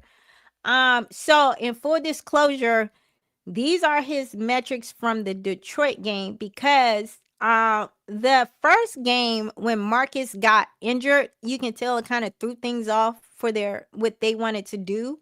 And then Sam Hartman, who we know is not going to give wide receivers a chance to do anything, was the quarterback for most of that. So none of the wide receivers had good metrics in that game, and that's why they ran the ball a lot because Sam Hartman was in there. But I do just want you guys to understand who Antonio Williams is in this scheme. He's a route technician, and why is a route technician important in today's NFL? Because route technicians allow you to separate, especially when you're going up against zone schemes and things like that. So a lot of that has to do with the fact that the separation comes late, not off the line. So it's how they set up their stems and things like that. They know how to make different routes look the same, so it kind of confuses the DB. And then they're really good for option and choice routes. So the coaches only call those for receivers who read leverage the same way the quarterback does. And so I think we're going to be running a lot of option routes because they went out and got Stephon Diggs even after they drafted Antonio Williams. And in what they do, they're the same type of wide receiver, if I'm being honest, with Stephon Diggs being a little bit more advanced in reading coverages. So he reads coverages. He sees what the quarterback sees. That is his superpower. He actually reads the defense just like a quarterback. So he's able to kind of like manipulate his routes and change them to get himself open or make himself available to Jaden. I think in this scheme, you're going to see Stephon Diggs be a chain mover. He's going to be a third down weapon. He's going to be like the new Zach Ertz, honestly. The security blanket for Jaden. But in the game, he had 118 passer rating when he was targeted. So when you throw at Antonio Williams, he catches it. He has good soft hands. And again, with his body control, that pass don't have to be perfect or accurate. Like he knows how to tempo his routes and kind of slow down and adjust to do what he needs to do to kind of pull that ball in. So he is kind of wide receiver friendly. The reason why I'm not concerned if we can fix this offensive line, this weaponry in this wide receiver room, JD gonna have he gonna have the answers. Y'all gotta give him the time though. Like that's the problem. Y'all seen the daggone Julian Good Jones getting blown up all off season. That's not gonna work. They gotta go get a center, man. I'm not even like I have never in my life. I have this like this gotta be the dumbest thing I've ever seen anyone do. Like this is like on top of the wide receiver room situation last year, and just watching this kicker last year miss kicks and then not kind of bring competition in. I don't know. Like they do something every year, and like this center thing is like, why would you mess up a dang near perfect offseason AP with this dumb mess that you did at center? It is a dark cloud over these very good coordinator hires. It's a dark cloud over for the first time since JD been here. He got weapons in the wide receiver room. It's a dark cloud over, oh my gosh, JD finally has a defense. Like it's a dark cloud over a lot of stuff because you literally decided that in a division with with a Jalen Carter, and Jordan Davis and Quentin Williams, that hey man, the center position don't matter. And I know people are like, well, no, he did try to get Linderbaum. Hey man, I don't care about no handshake deal. If the like you needed to have a backup plan. Missing on Linderbaum was not the issue. It's the lack of a backup plan when you did not get him. It just was like you keep looking. You don't just miss on a talent like Linderbaum and then you go, well, Allegretti would do that. That makes no sense, bro, because Allegretti is nowhere near the type of center that Linderbaum is. So what you're saying is you recognize the need for a talent like Linderbaum, and then when you didn't get him, you just was like, all right, let's just go with Allegretti. And that if our season, hey man, just like I'm just saying, y'all going for the first time hear me be like fire AP and Dan Quinn, because this is GM malpractice. This is coaching malpractice. If he doesn't go out and find us a center, y'all, like I'm gonna be real upset because this is a really good roster, and I just can't believe that we think we can. JD is going under center, y'all. It's an under center offense, and we don't have a center. Like, what are we doing? Like, oh man. So yeah. Um. Anyways, Antonio Williams, I just wanted to talk about him. We didn't get to see him much because they were hiding him, but I do want you guys to like just there's a JSN type blueprint here. I did see in practice. They kind of pulled him up. They kind of pulled him up with the first team for like special packages and looks when I was there. So I was like, they definitely got some creative stuff in the playbook for him. So he's gonna live in the slot first. So I do think he's gonna be slot. I think they've got like 3 slot options here, and I think he's gonna move them around. You're not gonna be able to peg if it's like you just the way that he's gonna do the stacks and bunches and you're just not you. It's gonna be very creative in how he schemes these wide receivers. We just haven't seen it in preseason because he hasn't really shown it. They do kind of use him in motion to undress the defense to help the quarterback figure out if they're trying to disguise man coverage or like things like that. I did kind of see him kind of where they would kind of motion him in the backfield just to kind of like undress that coverage. So they're going to kind of use him in that way too. But I do think you're going to see him a lot in the middle of the field. They're going to get like mismatches on him. Like, look, pay attention to getting these little shifty slots on these wheel routes. Like, I'm just saying. So these coordinators are actually using wide receivers on route concepts that you would usually use running backs on, and then they're using running backs on route concepts you would use wide receivers on. So they're getting very kind of like creative in creating that mismatch and finding that conflict defender with the use of the personnel. So with a piece like Antonio Williams, he can kind of give you some gadgety things. And then when you look at someone like Rashad White, who can actually, as a running back, kind of like line up in a wide receiver kind of like alignment and run wide receiver route. So just kind of these are kind of the things that this offense is going to showcase, and you just didn't see it in preseason because Rashad White didn't play. They were hiding Antonio Williams. They did a lot of hiding, y'all. And so if you have anxiety and that, hey, we not gonna look good, it's because they just haven't shown us anything, and so it's by design. So yeah, but I think they're going to have some kind of like specialized packages for him starting out. And then as he gets comfortable, you're going to kind of see him kind of emerge as kind of a wide receiver three. Yeah. So, all right. We got some folks in the chat. Okay. So we have Peacecraft who's saying, I'm not too worried about the O line yet. Whoever we bring in can learn the assignment. I do think that they're gonna bring someone in. It looks that bad. Just you can't ignore it. So they're gonna have to bring, and I do think they're gonna bring someone in. I just am I don't trust Dan Quinn. He's attached to Allegretti, and I don't trust his judgment there. And that's where I'm more concerned about more than AP making a move. AP's gonna make a move. I is the move gonna be for a backup center? Or are we going to be honest about Allegretti? And listen, we need a starting center. That's the main thing I'm concerned with because I don't think Dan Quinn has shown good judgment with Allegretti here. He just basically gave him the starting job. There was no competition in camp. He is really attached to Allegretti, and that's one of those things where that's going to be Dan Quinn's downfall here is this Allegretti decision. So hey, Ra. It's good to see you in the live. I know you're always in my comments watching the videos.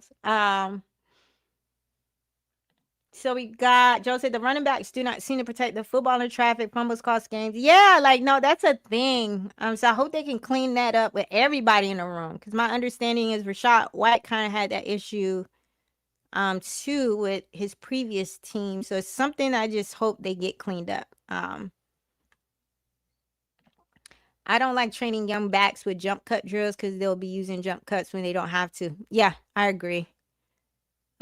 We have Daniel Thomas. Facts. Her analysis is so unique from everyone else. Thank you so much. I think maybe you were responding to someone in the chat, but thank you. I appreciate that. We have Kay Nakano. Good Jones was getting manhandled by second, third, or fourth string D lineman, and the front office really said, yes, he's got this. That's what I'm saying, yo. Like I don't get the decision to use that the decision to actually have him in the building is what's got me looking at everybody sideways. Like, what are we? I'm just, hey man, I'm side I and DQ and AP on that one. So do you not think Chick could I think Zach Ertz functioned for Cliff's scheme as that security blanket. I don't think Chig works that way in this scheme. I think Chig is going to be more vertical seam route stretching, kind of like those voids to kind of get explosives more so behind the linebackers and underneath the safeties. And so that's not like a quick underneath thing, right? That when I say that, like I think these wide receivers like Antonio Williams and Stephon Diggs is because I think they're going to be on a level in between kind of like the linebackers and in between kind of like the linebacker group and in the line. So I think he's like doing flood concepts. Like if you look at film, he kind of like has receivers kind of released on every level to kind of stretch defenders across the grass, right? And so I think the way he's using Chig is more so on that level that's a little bit kind of, I don't want to call it the third level, but the seam to me is more so behind the linebackers and kind of beneath the safeties. And I think more so, I'm thinking more so stuff underneath, very quick hot routes underneath and things like that. So I think that's how you're going to see like Antonio and Diggs. I think he's going to use Chig to kind of stretch a little bit more than Zach Ertz, because I don't think Zach Ertz had that in him. So Zach Ertz was more so kind of like a chain mover underneath, whereas with Chig, he has a different type of skill set. Chig is kind of like a wide receiver. He kind of gets you vertical routes. So I think they're going to take advantage of that with Chig. So Mr. Hey man, let's all get our feelings out about this center situation. You know what? We don't have a backup center and we don't have a starter. I don't care. He could get in that press conference and talk about Nick Allegretti till he blew in the face. Nick Allegretti is not a starting center in the NFL. That man is a guard that they're cosplaying as a starting center because they want to be cheap. Let's call it what it is. Okay, right, yeah. Thanks for the super chat. Yay, exactly. But like, what were they thinking? Like, I can't. Would you give up a four for a middle of the pack starting center with the way we developing talent? Just give it up, man. Just don't give up first, second, or third round. They can have all the back end stuff all they want. Like, we're not over here developing talent anyway. So yeah. You can give up anything in those rounds where we are developing developmental talent because we're not doing a good job developing. So go give me a starting level center or a middle of the pack starting center. That's what you're going to get is a middle of the pack starting center because nobody trading no elite center. So that's what it's going to be. But a middle of the pack starting center is better than everything we have in the room right now. So I will take it. Oh man. So thank you for the great answer. No problem, Renelle. Master Andrew, have faith. Allegretti and his big brain are going to save us. Yeah, it's not going to keep Jalen Carter and Jordan Davis off his, but at least he'll be able to read the stunts, y'all. He's smart enough to pick up the blitz. And ain't nobody, Fangio don't run that exotic. He ain't running no stunts. He just sending them two big boys at you in the middle. So what are we even talking about? Like, nobody in our division run exotics. They just have bigger interior linemen and they bull rush you. Like, so what are we even going on about? You're not even like developing, you're not even doing personnel acquisition based on what is needed in your division. Like Vic Fangio don't run no exotics.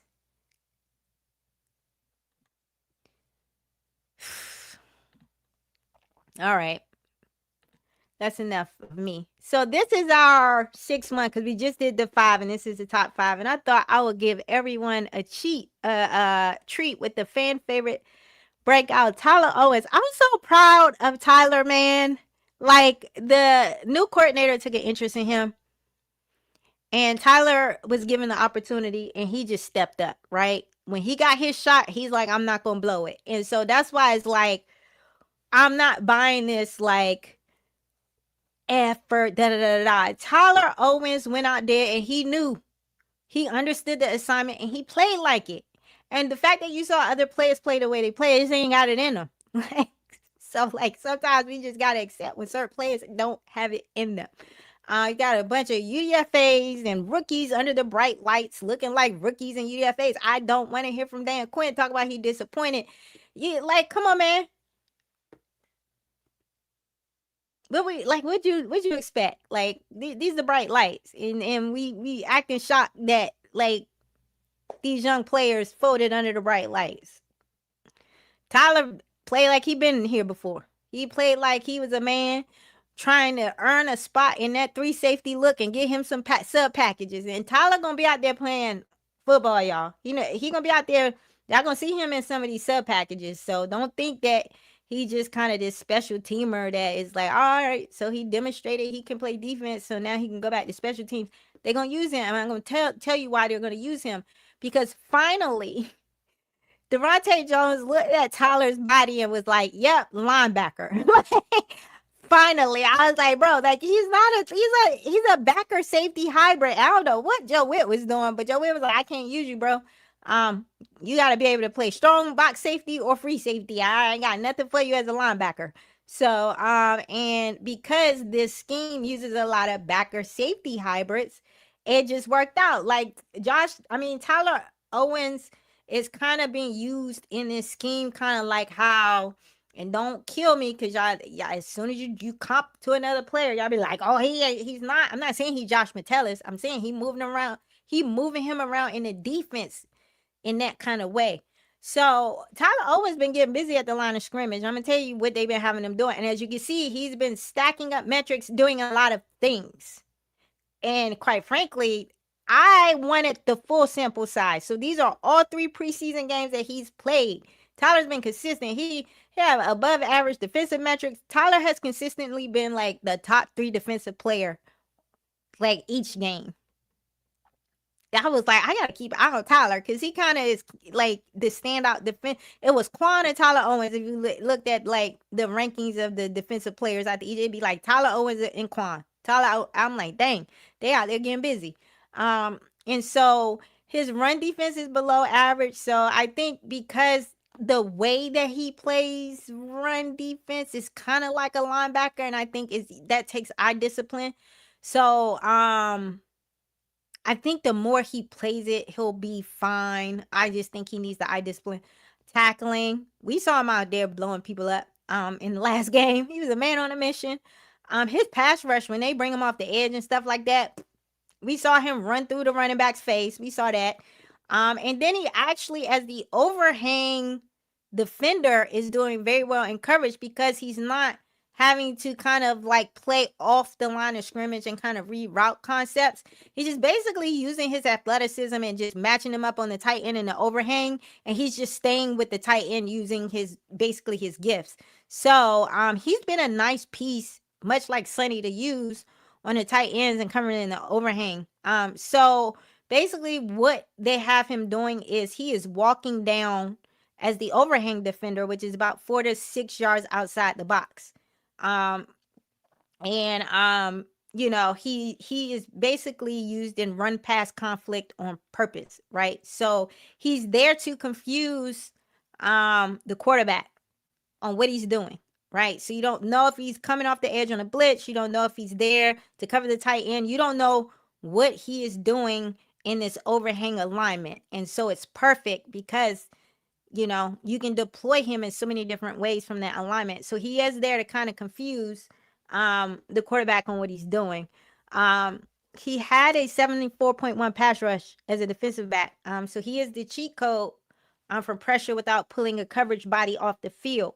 So you can use that. Like I said, they like to use all these coverage pieces, kind of like have them looking like linebackers, but they drop him back into coverage to cover the seam route. They so that's why I said, y'all, I understand we're concerned about the corners. The corners are not the star. They're not the coverage stars here, right? They are not. It's the linebackers and these safeties.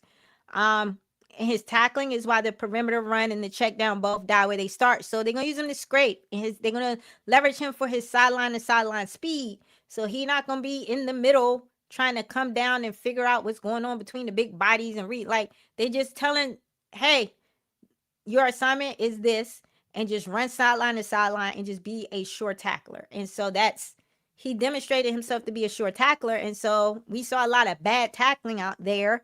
And it wasn't coming from one Tyler Owens. And I think him playing on special teams, the special teams guys are probably a little bit short as tackling because it's something they have to do on special teams. So I'm not shocked at his tackling metrics. And honestly, he just needs to get better at run defense. And it just comes to show you how hard run fit is. Because everybody's run defense metrics just seem to be kind of lagging behind everything else. But again, he needs to stay clean. While he has kind of like a backer build, he still from a weight perspective can't shed blocks. So you definitely have to kind of keep him clean. Now, in the same look, you can get a different call out of it. And this is where his hybrid nature comes in, or where in this Devontae Jones scheme, you are using these different pieces to disguise a lot of what you're doing. So he's going to bump back from that same overhang position, but he's going to bail. So he can bail from that alignment and cover the deep middle, half field, or match. So this is where these speed traits come in, because these guys have to mug and bail. So they have to be standing up there in the line of scrimmage, mugging, or just very close to the line of scrimmage, confusing the quarterback. So is he going to be a pass rusher, or is he dropping back into coverage? And so the only way you can use these pieces like that, they have to have these insane speed metrics. And that's why you see them using Sonny this way, because he can cover ground quickly, and he's got long strides, and he's lengthy. Same thing with Tyler Owens. So his speed is helping him out here as this kind of hybrid piece. You don't have to kind of like pull people off the field. And that's where our defense, this is going to be the difference with the Joe Witt defense. Joe Witt's personnel couldn't adapt to what was on the other side of the ball, because he has all these pieces in the defense that have these different traits, or they're hybrid in nature. you don't have to pull somebody off the field just because now it's a kind of like passing look, right? And so he's got all these pieces that can play very well in pass rush, run stop, and in coverage. So he's think of him kind of like, I don't want to say he's going to be used like Sonny, but he's going to be very much up on the line of scrimmage. A lot of times aligned in the overhang or kind of looking like a linebacker. And then he's going to post snap morph into something else. So I'm actually very excited that Tyler Owens has this opportunity, because this is what you're supposed to be doing with the athletic freak like this. You have to have a creative scheme to unlock him or figure out what to do with him in the creative scheme. And so, Joe Witt just couldn't figure out what to do with him, right? And so, I think I'm happy for Tyler. They finally figured out what to do with Tyler, and we can leverage him more than just the special teams demon. But for the most part, this is my preseason recap. It's a little different. I wanted to show people that even though we did not get to see much with the scheme and things like that, some of the more relevant pieces or some of the weapons, they had good preseasons, right? And a lot of that just didn't show because of the eye test of the evaluation process with some of the lesser talent out there. But just understand that, I do think that the scheme is going to definitely do a lot of heavy lifting. It's going to elevate the talent. And remember, when we go out there, it's going to be starting level pieces that we didn't see the starters, and it begins and ends with that. So I know people are really anxious about just how bad preseason look. I just want everybody to just keep your feet where you are. I don't think the culture in the building is bad. I don't think it's like last year. I just think that, it's very demoralizing when you have a good camp and then your starters start to get banged up and you can't play them and they're missing practice. I also think screwing up this center position is just put a damper on things for the players, right? It's hard for me to look at you as a leader and respect you or really buy into what you're telling me because y'all messed this part up so bad and you're taking too long to fix it. So I do think that they can turn all the vibes around, you know, by the time preseason gets here. But yeah, I thought some of the younger pieces and the rookies that this goes back to my point, and that now that you saw with Sonny, Joshua Josephs, and Antonio Williams, I do think that it was a scouting issue early on, and they're starting to kind of like build overhaul that scouting department. And I do think that this was a good draft class for AP. For all of the stuff in the past, I still think that he makes his mistakes. So the center situation was a mistake. I do think he did a decent job on this year's draft class. I think we need to stop trying to keep the roster cheap with a bunch of UDFAs that we aren't going to develop. So if we're trying to keep the roster cheap with UDFAs, they've got to be high quality UDFAs like a Malik Spencer, right? And oh, by the way, I found out that Malik Spencer got placed on the IR. So he cleared waivers and we placed him on the IR. So I think that we're going to see better UDFA evaluations with the new coordinators, and what they're seeing. And we're going to start to purge some of these other UDFAs that have just been kind of like kicking around in our system for so long that clearly need to go. So just like, I know we're impatient with some of the young depth and how it's not developing. Do let the new coordinators do their thing and kind of work DQ and starting to purge some of these people. Like I said, Will Harris got released and Durante Jones retired. Some of these guys that we felt were culture guys, Nick Bellore, they retired Nick Bellore. And that was shocking to me because he been one of the like core special teams guys. And Durante Jones is like, hey man, he too old. I can't use him. So we gotta let him go. And you gotta find another special teams demon. So I just trust that the new coordinators are gonna figure out how to work around DQ. I trust the coordinators, even if I don't trust DQ. I do trust the coordinators. So for the most part, we got maybe two more comments to close it out because we're at 2 hours. But yeah, Renell said hopefully we can continue to build our depth next season. The Ravens have been building a lot long. Yes, I tried to tell people that is a different situation over there. There's more talent equity throughout their entire roster, they're not so top loaded. So I know people are alarmed that it looked that way, but it should look that way with a team that's a perennial playoff team that's literally been it's like a factory over there. They just been fine tuning the back end of their roster for like a long time. It's not going to look the same as someone who had to walk in and inherit nothing and then build it up from scratch. So, you guys, sometimes your benchmarking and your comparisons are a little off too. Nobody should be comparing anything that the Ravens have with us. They are a different organization structurally and organizationally. They've had more stability. That is what a stable organization looks like. We will get there, but we're in the third year. So, I mean, I know we are ready to get out of this Dan Snyder little era very quickly and have it happen fast. And while there have been some mistakes with AP, I mean I'm gonna like have his back here where I say it's not gonna happen fast, y'all. It's just not. So you know, all right, and then well, damn said I was screaming. Sign a center. Yeah, y'all. I think, hey, y'all, it's the center, y'all. From my perspective, I like the roster. It is the center decision that's dragging everything down. So let's all just keep our fingers crossed that they're not in denial about Allegretti and they actually get a starting type of piece.